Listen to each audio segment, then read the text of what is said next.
Hi, my name is Luis Rivas. Welcome to the Canadian Real Estate Channel. Today, we are welcoming back Rhys. What you're going to find here is that the average prices have come down. So 2022 is the blue line, 2023 are the bars.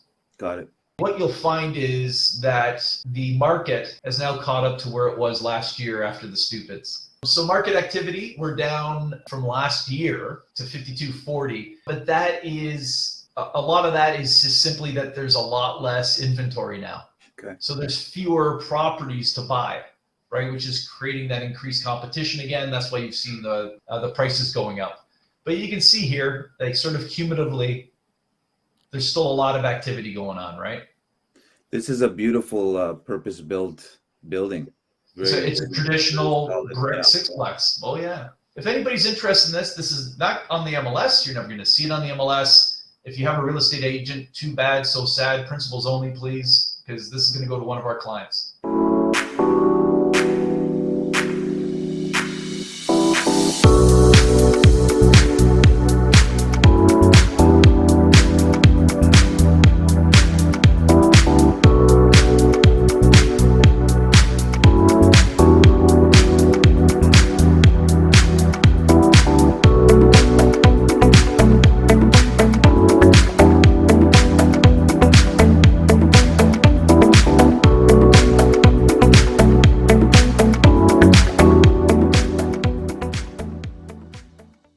Hi, my name is Luis Rivas. I'm a real estate investor and coach with Wealth Genius. Welcome to the Canadian Real Estate Channel. Today, we are welcoming back Rhys Wyn Trenhaile. Rhys, welcome back to the channel. Thank you, Luis. Thank you. It's our first time together, I believe. Yes, sir. Yes, sir. How's Windsor treating you? Yeah, good. In a good way, nothing's changed. It's still the sort of early stages of a golden age for the city with all the announcements, both with infrastructure, with economics, and we're fortunate to be one of the top sort of 2 or 3 teams, real estate teams within that. That's amazing. That's amazing. And what's got you excited these days? I know there's lots going on in Windsor. Yeah. What are your top 2, 3 things that are like just really like firing you up, firing the team up? Yeah. Okay. So as far as niches that we love right now, if you're one of those people that has big dreams, or you already do sort of BRRRR strategy, which when you buy, you renovate, you rent out both units, you refinance, and you repeat. There's not a lot of that in a red hot market, right? But there is if you focus on buying houses and adding the additional dwelling unit or additional dwelling units. That to me is a huge low-hanging fruit down here with a lot of profits, and because of that wide margin of profits for doing these BRRRRs, your risk factor is greatly reduced over sort of trying to fix and flip a duplex right now. It's a lot safer as an investment, a lot more profitable to take the house, add the additional dwelling units. And condos, we feel, are really undervalued right now in Windsor. They haven't gone up in value as quickly as the suburban homes. Yet you're adding all of these university students and all these St. Clair College students, and we have over 1,000 people moving to Windsor a month right now. Where are they going, right? Yeah. And a lot of times when you're new to a city, you don't want to buy straight away, you want to rent, or if you do buy, you want to go safe.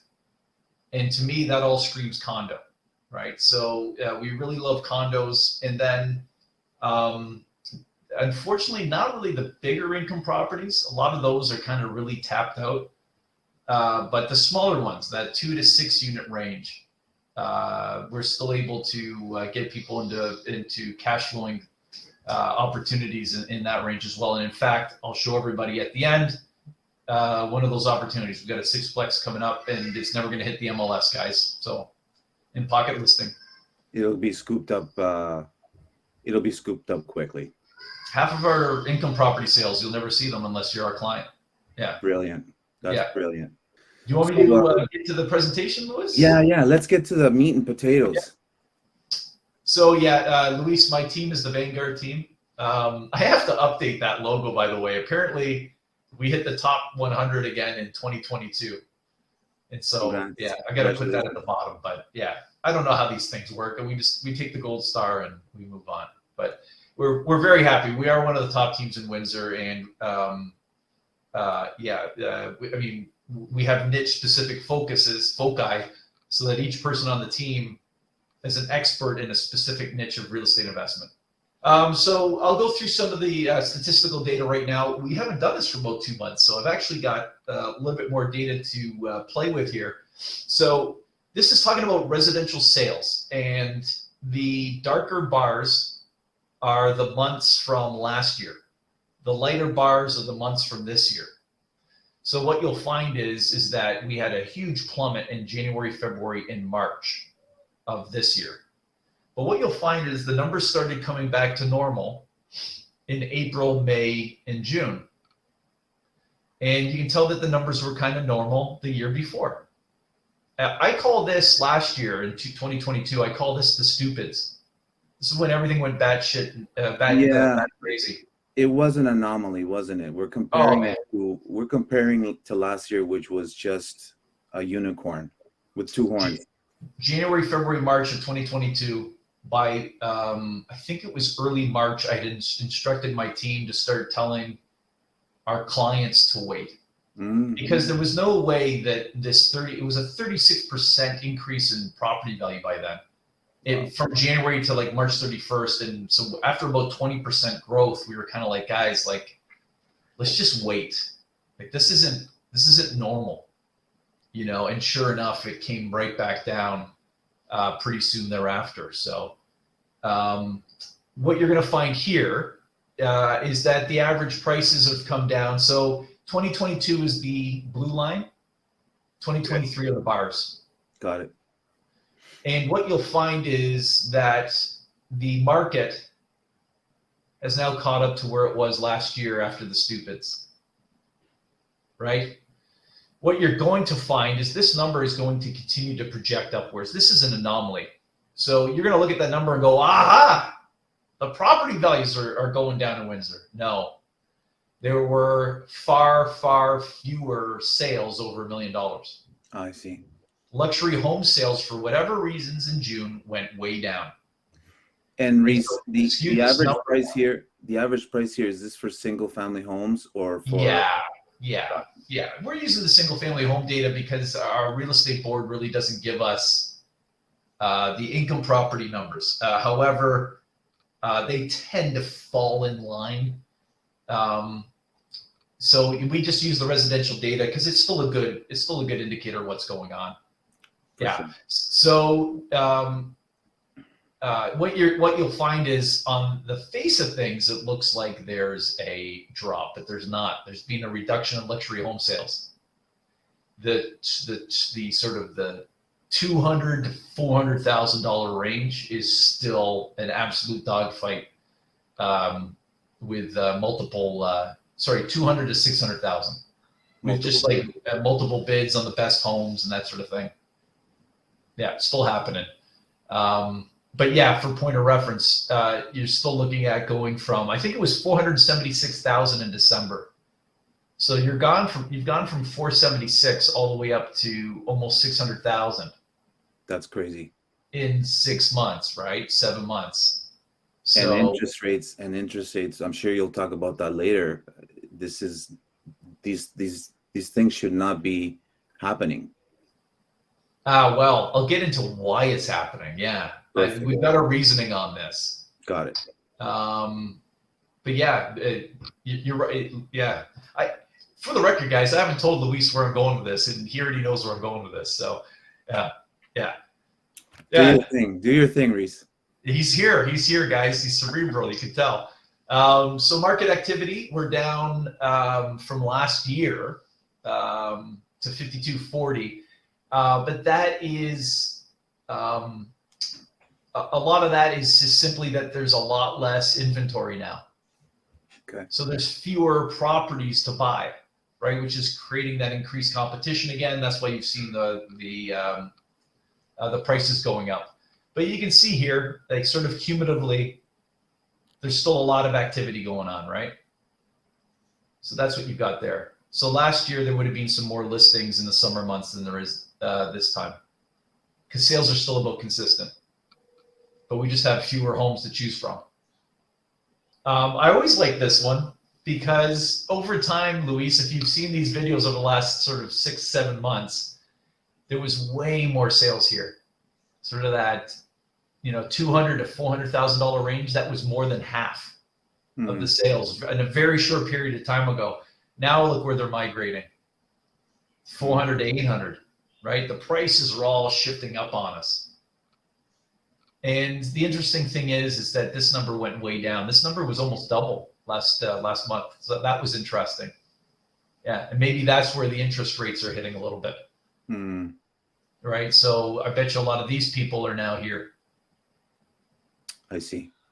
So getting into a bit of a reality check for a second. So for people that are part of my Facebook investment group for the Vanguard team, my real estate team, if you've seen my videos on this, you know that the 800-pound gorilla is supply and demand.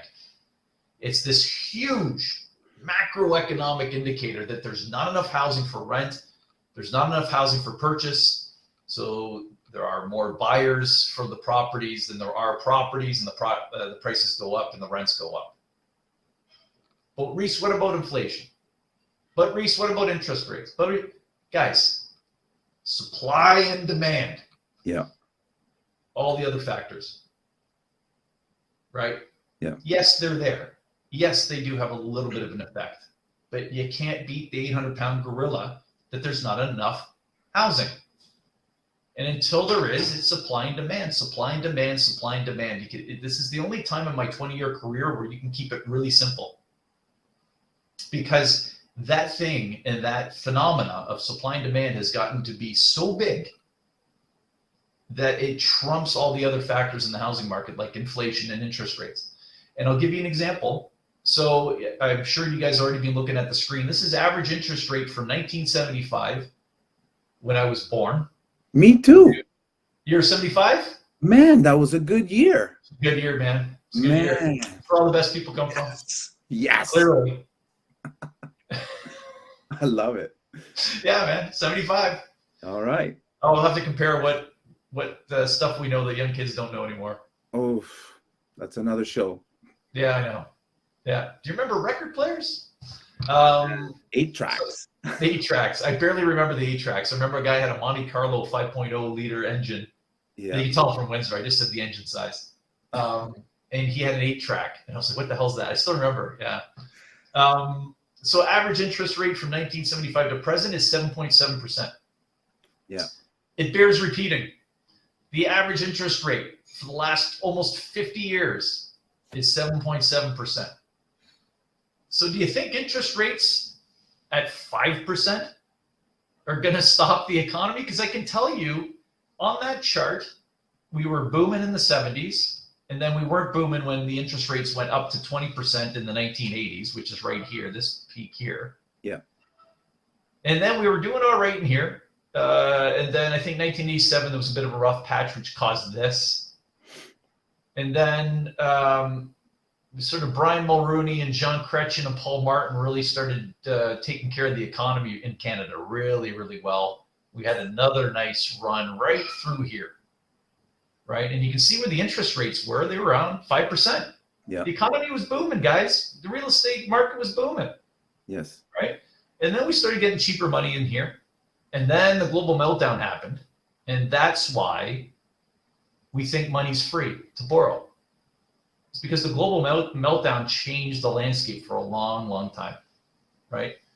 The reasons why you're getting 5% now is inflation related. And there's a couple of, this is where it gets complicated, and where in the comments below, I'm probably going to get some people that believe either much more simplistic views of inflation. Like, for example, there are certain people that will knee-jerk blame whoever the leader of their country is, right? So if you live in America, you blame Biden. If you live in Britain, you blame Sunak. If you blame Schroeder in Germany. If you live in Germany, you blame Trudeau. The reality is that yes, there was some heavy spending during the pandemic, but guys, that was spending that replaced We were all stuck at home. The economy shut down. They weren't throwing extra money into the economy. They were throwing enough in the economy to keep it going where it was, right? The overspending that people think was there's an argument that there was some, depending on the country, right? But what the bigger factors are on inflation, they're global in matter, and you can't control them. Supply chain issues, right? The war with Russia and Ukraine, right? OPEC thinking it's fun to continue to restrict the flow of oil to try and boost prices. This is all happening at the same time, right? And not by accident. It's all calculated. Right. And now all these companies are getting outed for really taking advantage of inflation and jacking up their prices, right? Like the food industry in Canada, you'll see that in the news all the time. They get blamed for that. But if you look at the international news, and I highly recommend everybody spends $100 a year on The Economist.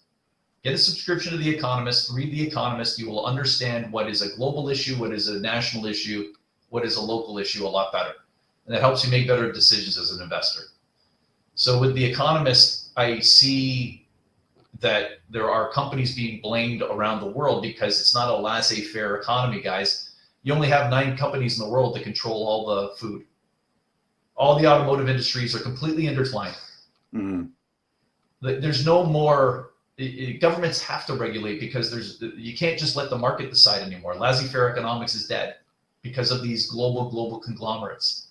And when the global conglomerates decide they want to make an extra 5% a year, your prices are going up. And there's not a lot you can do about it, right? And this is where inflation kicks in. Look at the explanation I just had, right? It's long, lengthy, and complex. And we can't control it. There's no country that can control it, right? What makes matters even more complicated is the central banks keep raising the interest rates. Mm. Do you know what 33% of Canada's inflation is? Rising interest rates. Like we're literally raising the interest rates, which is then in turn increasing our cost of borrowing mortgages, which is 33% of our inflation going up. So when economists at CIBC, when economists at the RBC, like Benjamin Tal at CIBC, I can't think of who's at RBC, when these guys are saying, hey, central bank, I think you guys have done enough, they're basing that on the fact that, think about it, guys, think about all the data a chief economist has at CIBC. They know how much you're borrowing. They know how much you owe on your credit cards. They know how much you have in savings. They know if that's going up or down. They know if you're paying on time or if you're behind 30, 60, 90 days. They know all that. They have a body of evidence in raw data that they can kind of figure out from their own perspectives at the big 5 banks. They can figure out basically where they think things are going. And what disturbs me is all 5 of those major bank economists are saying, please stop. You've done enough. Yeah. Inflation lags. Things are going to be okay. And they're not. They're still trying to drive increases because they want to be safe. They want to make sure 100% that inflation doesn't come back. Right? So hopefully this is now towards the end. It should be. And there's a lot of signs with it. But at the same time, guys, as an investor, you really shouldn't worry about this too much. And I'll show you why right now. So if you bought a duplex in Windsor off of Steve Girouge on my team for $400,000, right? 20% down, you'd have a $320,000 mortgage, right? This is the most recent rise in interest rates that just made headlines, 0.25%, right? On an annual basis, that means your duplex, you've got to pay another $1,100 in expenses, in your interest. First of all, that's a tax write-off against your income, right? Number one. Number two, per unit per month in a duplex, it's $45 per unit per month, right? Per unit per month, $45. I'm pretty sure you can pass that cost on. Down here in Windsor, when you're buying a duplex, your cash flow is a lot more than $1,100. It just didn't wipe out your cash flow for the rest of the year, right? You should be making $300, $400, $500 a month on a duplex down here. So if the big bad government comes down and takes $90 of that a month, ask yourself if you've got LED lights in the building. Ask yourself if you weather strip the windows. Ask yourself if you have enough insulation in the attic. Yeah. There are a lot of other ways to make that money up. So Luis was just calling me out. He asked me how many times I've refinanced that one building, and I'm just refinancing it at the end of the month. It was supposed to be at 6.59, but it's taken so long that now it's going to be just over 7, right? That's costing me about $440 extra a month for the next 4 years of the mortgage, which is a huge bummer. Yeah. But it's a big enough building that I'm going to figure out how to replace that 440, either through reduction of expenses, increase in rents, or a combination of the two. I'll figure that out, right? And that's the problem the government has, right? Is that they're forcing the landlords to increase rents and decrease expenses. That decrease in expenses, that's money that would have been going to somebody else, right? Mm-hmm. That's providing me a service, or that's my tenants paying more rent and it's affecting their lives, so at some point you have to stop these shenanigans with the rising interest rates, because there's far too many bright people in the world that have PhDs in economics and have access to the data that are saying, hey, stop, we've done enough. Right. They're potentially breaking many other things as opposed to fixing that inflationary trend. Yeah, I mean, there's nothing much you can do because it's global in nature. I mean, when the Ukrainian-Russian war ends, that's going to really help.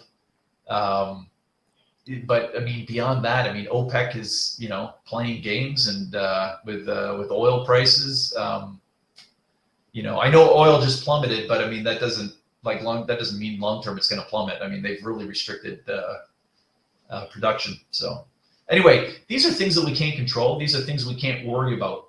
What we can control is the income and expenses on our properties. So if you are already, if all of a sudden you have to pay an extra $1,100 on your mortgage on a duplex, there are ways of making that up, either through increasing rents or decreasing your expenses, right? There's just ways of getting around it, guys. They're not squeezing us to a point where it's affecting our investor bases in Windsor. So I wanted to come back to this slide, because what you're seeing here is that really the interest rate increases haven't had the desired effect, which is reduction of property values. They keep going up. And I told you guys, they've gone up on the meat and potato stuff. This is just fewer luxury home sales, right? So it's still trending upwards, because supply and demand. There's not enough housing. And that's why the housing prices are still going up despite inflation and despite interest rates going up. Makes sense. Yeah. So I've only got one property for you guys this week. But if you guys want to message me from the contact information below when you see this, Steve Girouge on my team, Greg has about 2 or 3 exclusives coming up. I'm going to show you one of them. Steve has about 4 or 5. And nice. Steve, guys, he handles all the power of sales for one of the 2 big law firms in Toronto that control most of the power sales. And like he just did a fire sale fix and flip in Wallaceburg for 150 grand. Wow. 150. Yeah. Wow. And that could be one of you guys. We just need to know you're looking, right? But yeah, Greg's got a couple of great ones coming up. I'm going to show you the 6plex, which is excellent. But Steve Girouge too, if you want something smaller like a duplex, he's got a whole bunch of things coming up. He's got a student rental coming up. And you guys can grab those before they go on the MLS. I mean, Greg is my right-hand man, especially with the bigger, more complex transactions. This is not bigger or complex, but one of those bigger clients that we do a lot of commercial for also owns a 6plex. And they're based out in Vancouver. And Rick's a wonderful human being. I've watched him grow from, doing the 4-unit, 6-unit stuff. He's now building apartment buildings out in Vancouver. Wow. Right. So he doesn't need the 6plex in Windsor anymore. They're leveling up. Leveling up. So Rick is leveling up. But guys, at the value that Rick wants for his property, based on the current rents, which are below fair market value, but based on the actual rents, you'll still be able to hit my favorite number, which is a 1.2 coverage ratio, which means that you have 20% more money coming in than you need to service the mortgage. That's a benchmark for mortgage brokers. Like that's the 1.2 spot. Yeah. Some lenders want 1.25 and 1.3, but 1.2 you can get your financing and just rent this out and relax, right? So your profit per door is 135 based on a 20% down payment on your mortgage right now. So times 6 units, that's over $1,000 cash flow a month on a sixplex. And that's just the start, guys, right? I mean, over the years, your mortgage is going to go down, your rents are going to go up, right? So that 1,050 per month becomes 1,400, 1,400, 1,600, 7. And I've experienced that with the building that I'm just about to do a refi on. I can afford to do that refi because my rents have gone way up in the last 5 years, way up. So my property value's gone way up, right? And that's kind of how it works. So if anybody's interested in this is not on the MLS. You're never going to see it on the MLS. If you have a real estate agent, too bad, so sad. Principals only, please, because this is going to go to one of our clients. If you want to jump on the Vanguard wealth building train with us, then these are the options and the opportunities that become available to you. And I hate to sound like a jerk about that, but that's how it works. This is a beautiful purpose-built building. It's a traditional brick yeah. sixplex. Oh yeah, yeah. Solid. Yeah. This isn't a house hack, you know, and they've always got the aluminum siding ones that have got all the different units. I call those Frankenstein houses. So that's it. That's all for me, man. You got any other questions? I guess just the last question is, what's the vacancy rate in your neck of the woods? So if you ask CMHC, it's 1.4%. If you ask us, the net effective vacancy rate is 0. Absolutely savage. Yeah. This is why I think one of my favorite things to do, in fact, my wife is going to start doing it. So we've decided why not, my wife wants to participate in the wealth building. She's a university professor at the University of Windsor, but she wants to participate in the wealth building. And I said, like, why don't I get, because I'm doing bigger projects, right? I'm doing about $100 million in developments downtown Windsor. Nice. I joint ventured with a merchant bank out of an investment group and merchant bank out of Etobicoke. And so we're doing about 100 million in developments downtown. And Greg and I are also doing a smaller one downtown as well. We're doing an old 2-story bar, 6,000 square feet. We converted that into 4 apartments, and then one. We kept the old restaurant area basically. And so all of those projects downtown are keeping me busy, and those take years to do.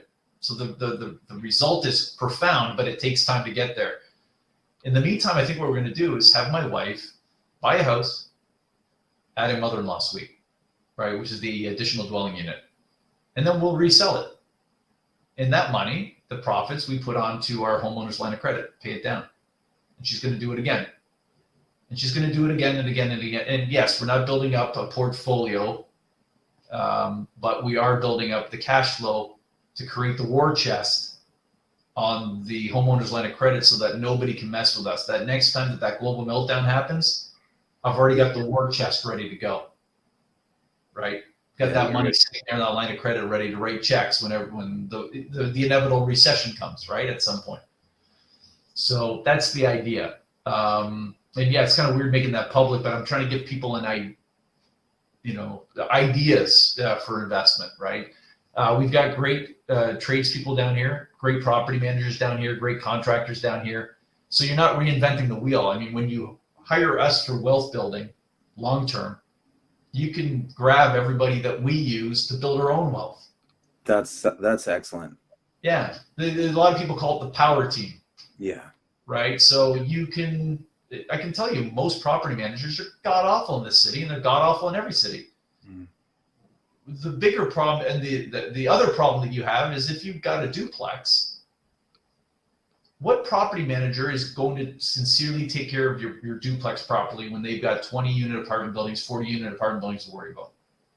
They won't prioritize it. You're not prioritized. So we do have some property managers that just specialize in the small stuff, right? So there are subtle differences like that and subtle things to set up that reduce your risk factor, increase your potential profit margins. And that's a whole benefit to us as real estate agents, because income property real estate agents do not think like residential agents. And I can't say this enough. Yeah. If we just sell you one property and that's it, we just wasted our time. Yeah, we just wasted our time. We're trying to build you up over time to sell you multiple properties so that we get multiple commissions. I love That's it. how we're thinking. I love it. I love it. It should be a relationship-based approach, not a transactionary one. Yeah. And I love the fact, you know, that your team has been with you for so long. That says everything to me. And I really love your transparency in you know, showing us and telling us what it is that you and your family are particularly doing. And I wish I could keep talking to you for like the rest of the afternoon. Like, this has been fun. Yeah, at some point we should catch up, because I can tell you got a lot of interesting things to say too when you're not hosting. So. I really wanted to you know, like, interrupt, but like I don't want to be rude, man. But I could talk to you for the rest of the day. Oh man, no, you would have been welcome to, man. Yeah, I appreciate it, guys. If you want to get a hold of me, I think all my contact information is below. If I'm below the video, or you can reach us at thevanguardteam.com. Rhys, thanks again. My name is Luis Rivas. Thank you for coming on to the channel. We'll see you on the next video. Take care.